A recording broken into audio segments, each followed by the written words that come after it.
She thought it was just another late-night repair. But when a mystery veteran vanished without a name, and weeks later, a priceless truck appeared at her door, Haley realized this was no ordinary thank you. Who was he, and what secret was buried in his past? The rain came hard that night, fat, angry drops drumming on the tin roof of the garage like distant gunfire. Haley Brooks, 26, wiped grease from her fingers with the back of her wrist and leaned against the doorway, sipping black coffee from a chipped ceramic mug. It had been a slow week, the kind of quiet that made the air feel heavy, the kind of quiet that made her miss her grandfather. She looked at the clock above the counter. It was almost midnight. No more calls tonight. Then came the rumble, a low, labored groan of an engine in distress. Headlights swept across the gravel, dim and sputtering. She stepped out under the awning, squinting through the downpour as a battered pickup crawled into the lot, dragging an empty flatbed trailer behind it. The truck jerked to a stop, exhaust wheezing. The driver's door opened slowly. A man stepped out, tall but slightly hunched, his left leg stiff like it hurt to move. He wore a soaked canvas jacket and a wide-brimmed hat pulled low. His boots splashed in the puddles as he walked toward her. "Evenin'," he said, voice gravelly, almost hoarse. "Garage is closed," Haley replied, though she didn't move. Something in his stance, something quiet and resolute, kept her rooted. He nodded. "Didn't come to bother. Just need to get her running. Got a long drive left." "Engine trouble?" "Something in the transmission, I think. Lost power outside Boonville.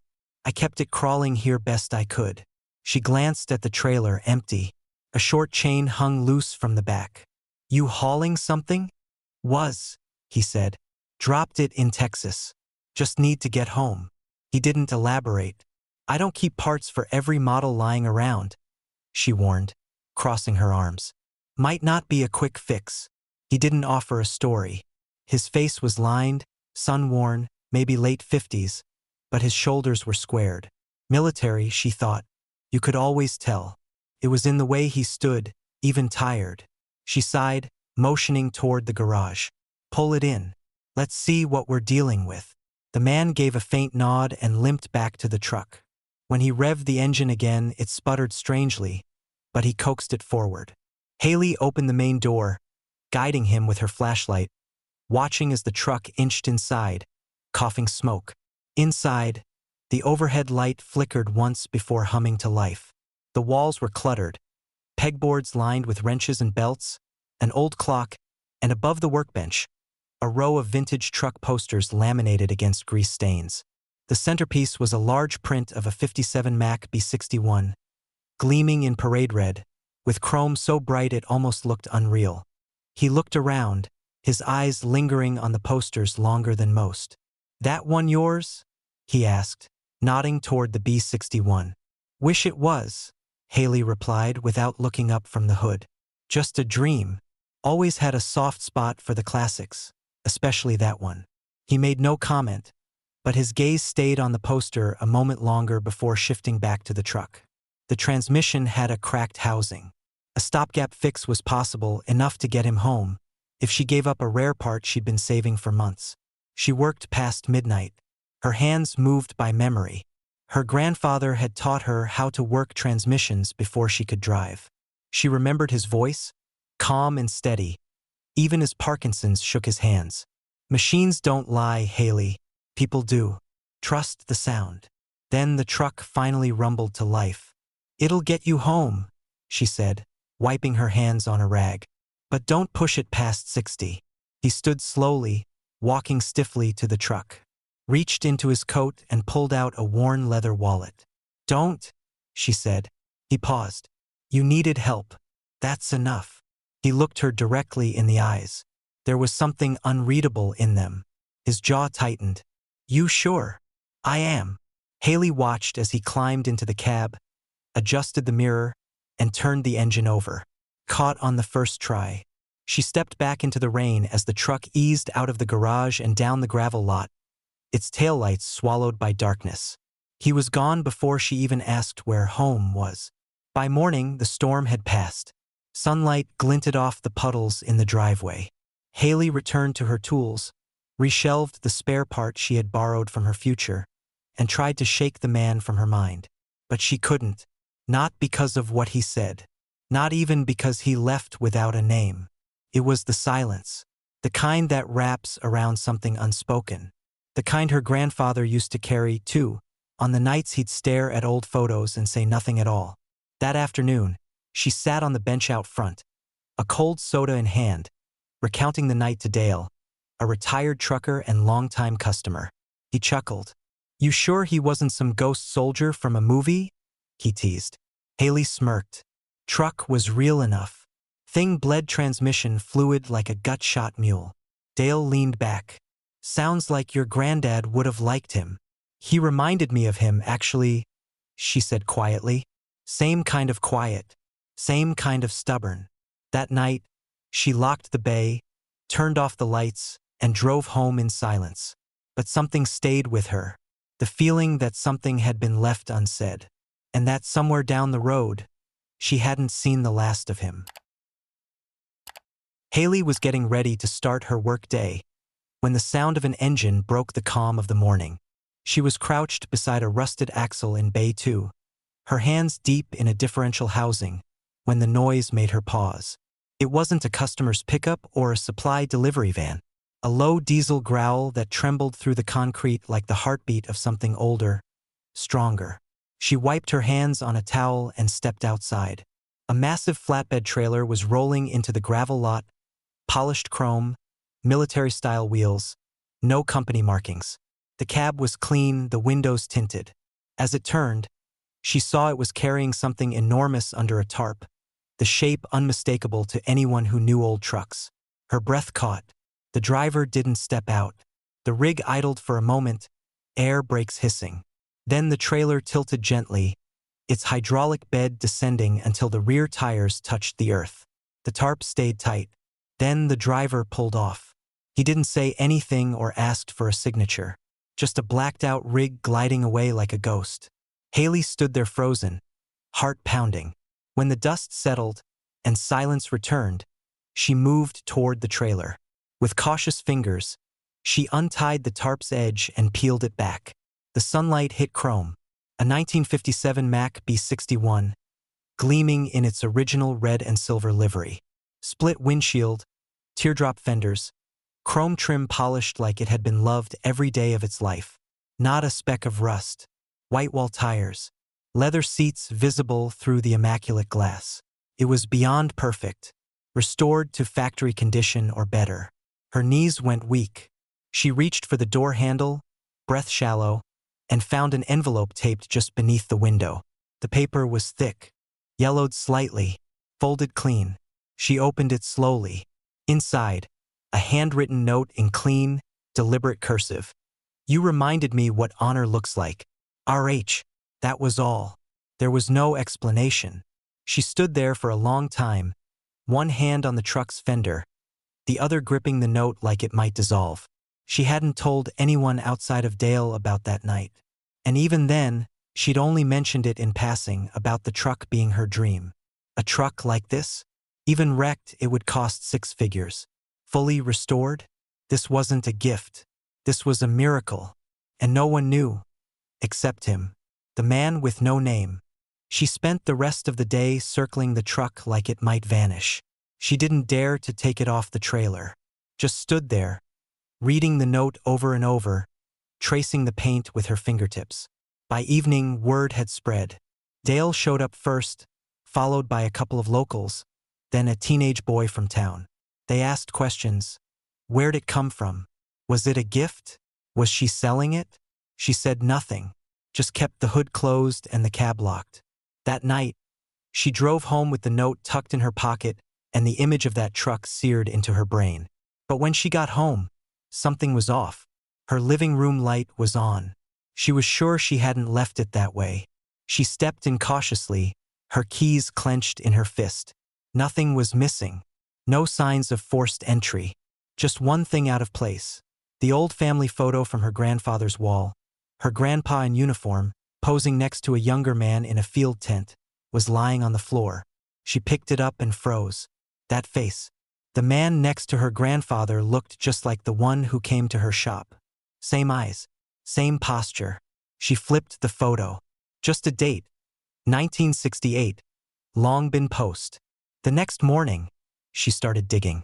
The VIN on the Mac B61 led nowhere. The DMV had no record.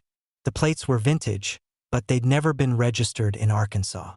She tried to track the flatbed, called every regional dispatcher she knew, but no one had a driver who matched the description. No logbooks, no route matching her drop-off. Finally, she turned to the note. RH. It had to be him. She went back to her grandfather's box of service memorabilia.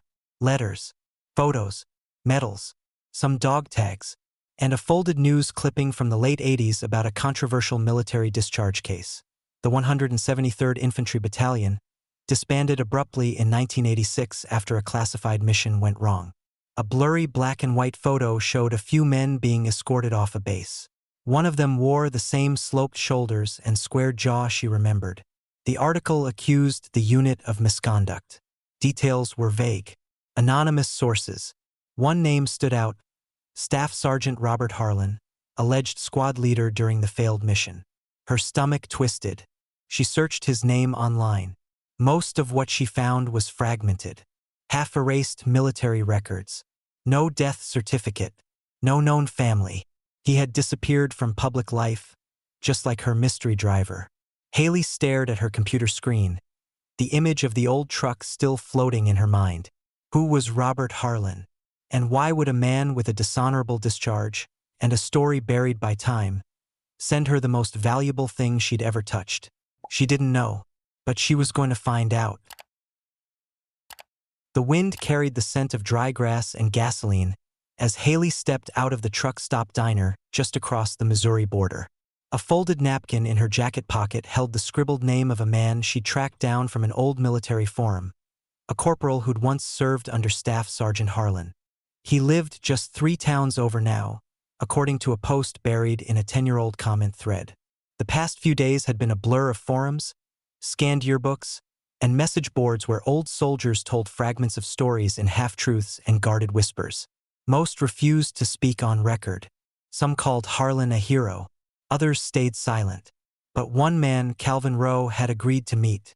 Haley found him in a modest trailer park behind an abandoned sawmill. He was in his 70s, sharp-eyed but frail. His walk slowed by age and something in his spine that never quite healed right. She brought coffee and approached slowly, not sure how much to say. "You his daughter or something?" he asked, settling into a creaking lawn chair. "No," she said. "I fixed his truck. Weeks ago. He never gave me his name. I only figured it out through a photo of him with my grandfather. He served in Nam too." Calvin's fingers clenched around the coffee cup. "If that was Harlan, then you've met a ghost." Haley sat down. "He's not dead," she said. "At least, not yet." Calvin didn't answer for a long moment. Then he let out a breath, low and bitter. "They buried that whole unit to cover someone else's mistakes," he finally said. "They said we went rogue, that we disobeyed direct orders. The mission was compromised from the top, but they needed someone to take the fall." Haley leaned forward. "So what happened?" "We were sent to extract a civilian asset. Intel said the area was clear. Turned out we walked into a trap. 3 men didn't make it. Harlan held the perimeter long enough to get the rest of us out, then refused to sign the official report. Said it was a lie. Next thing we knew, they shut down the battalion, erased our records. Those of us who didn't speak kept our pensions. The rest," he looked away, "weren't even welcome at the VFW." Haley was quiet for a moment. Then she asked, "Why didn't Harlan ever come forward? I mean, if he knew the truth, why not confront the people who buried him?" Calvin let out a humorless breath. "He tried. You think he didn't? He showed up at Halvorson's doorstep maybe a year after the fallout. No threats, no drama. Just wanted to look the man in the eye and ask for the truth to be set straight." He paused, eyes narrowed at something far away. Halvorson shut the door in his face. Told him it wasn't going to help anyone reopening old wounds. And after that, Harlan stopped knocking. He figured the system already decided who the villain was. Haley's throat tightened. So why send me that truck? Calvin looked at her carefully. Because you saw him, not what the papers said, not the silence. You treated him like a man, not a ghost. And maybe he figured your voice would carry where his never could. She sat in silence, letting the weight of it settle. I think he's trying to make peace, she said finally. He left me a restored Mac B61. No name, just a note. You reminded me what honor looks like. Calvin chuckled under his breath. He always said a man's word was worth more than a medal.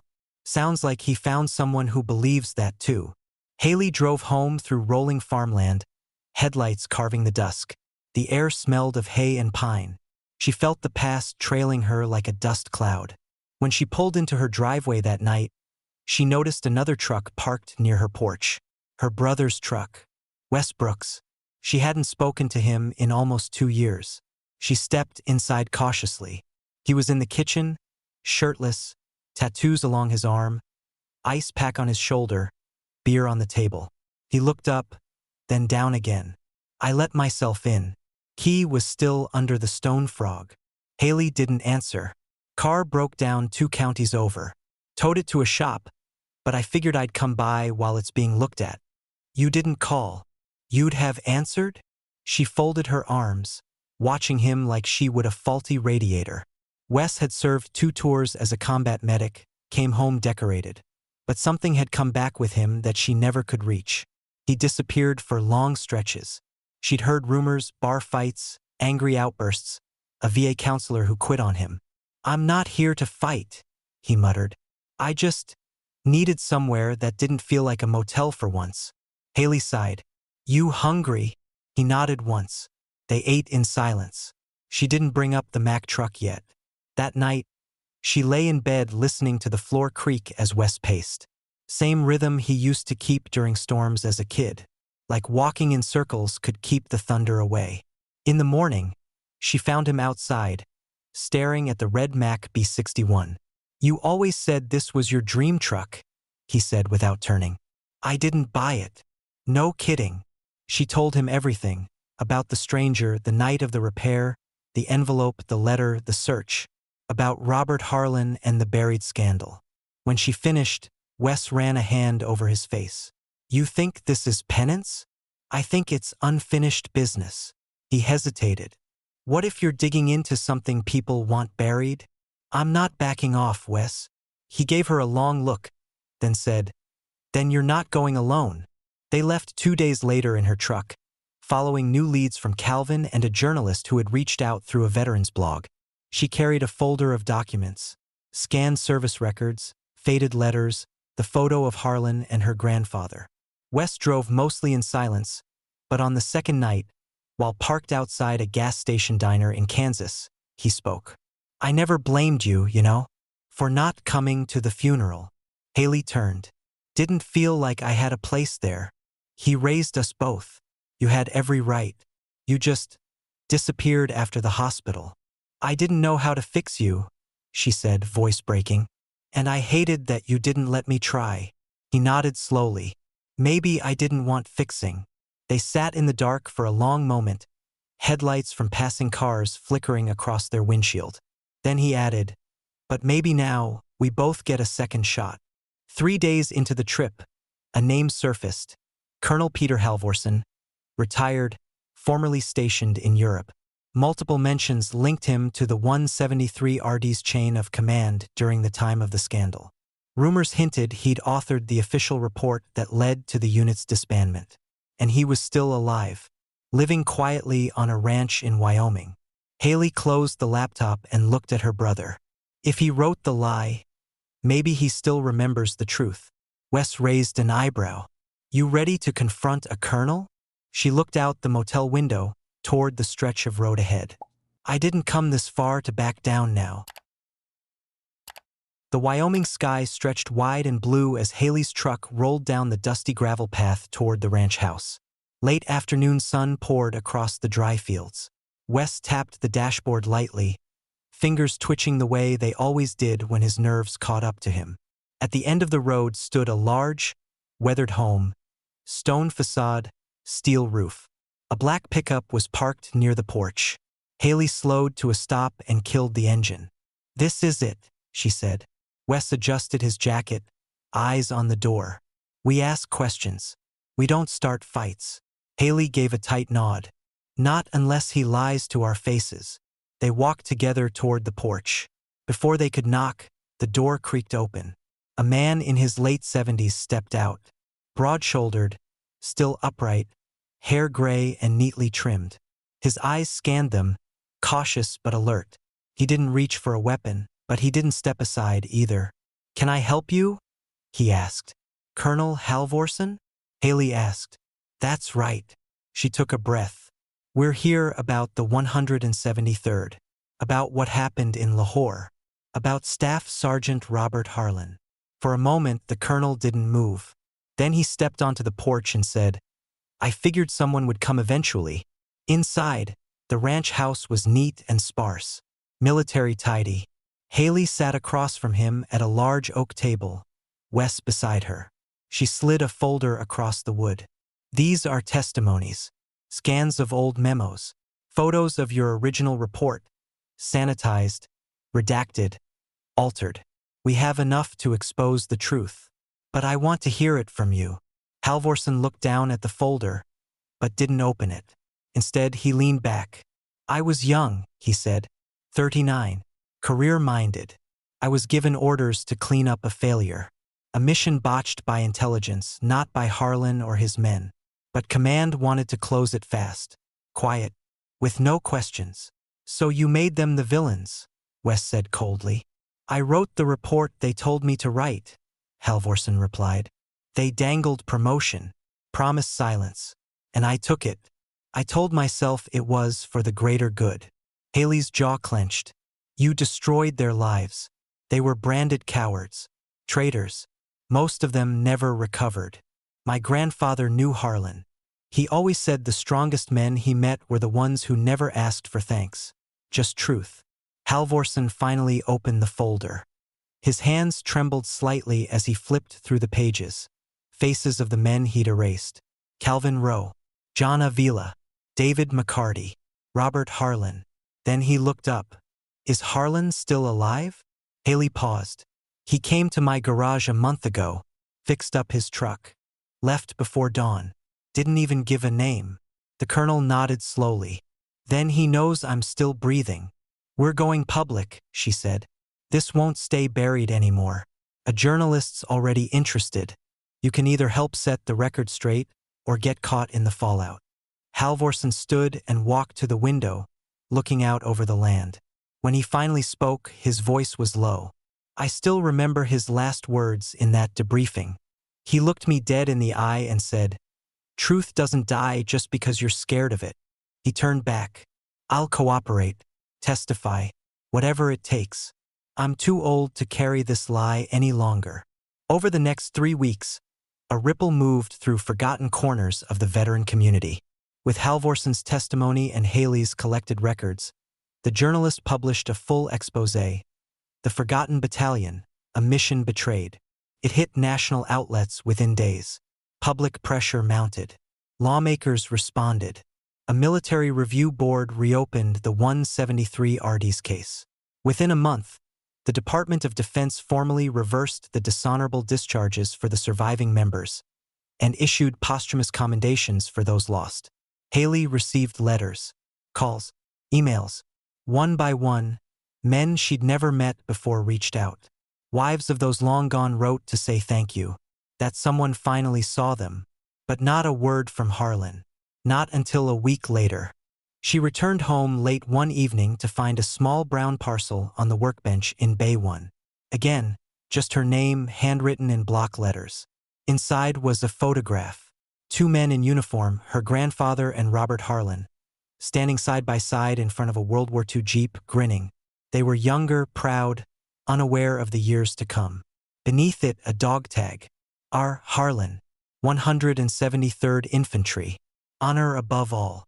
She held the tag in her palm, the metal cool against her skin, and let out a breath she hadn't realized she'd been holding for weeks. He knew, and that was enough. Wes stayed longer than expected. He began helping around the garage, quiet at first but more present. One night, after closing, they sat on the tailgate of her truck watching the sun dip behind the trees. "You really think we did something good?" he asked. Haley nodded. "We didn't fix everything, but we made it right. For someone." He looked out across the lot where the Mac B61 gleamed under the amber lights. "You ever gonna drive it?" She smiled. "I'm waiting for the right moment." He smirked. "Well, if you need a co-pilot." That night, under a sky full of stars, Haley walked alone to the red Mac. She opened the door and climbed in for the first time. The leather seat welcomed her like it had always been hers. She ran her fingers over the wheel, then slipped the dog tag onto the dash, right above the gearshift. Fired the ignition. The engine roared to life, deep and steady. And as she sat there, hands on the wheel, the silence around her felt different now. Not the silence of loss, but the silence that follows when a battle ends, and something true remains standing. This story reminds us that integrity leaves a mark, whether we see it again or not. What would you have done in Haley's place? Would you have helped that stranger? Let us know in the comments. And if you felt something today, don't forget to like, share, and subscribe to embrace the journey for more stories like this. See you in the next video.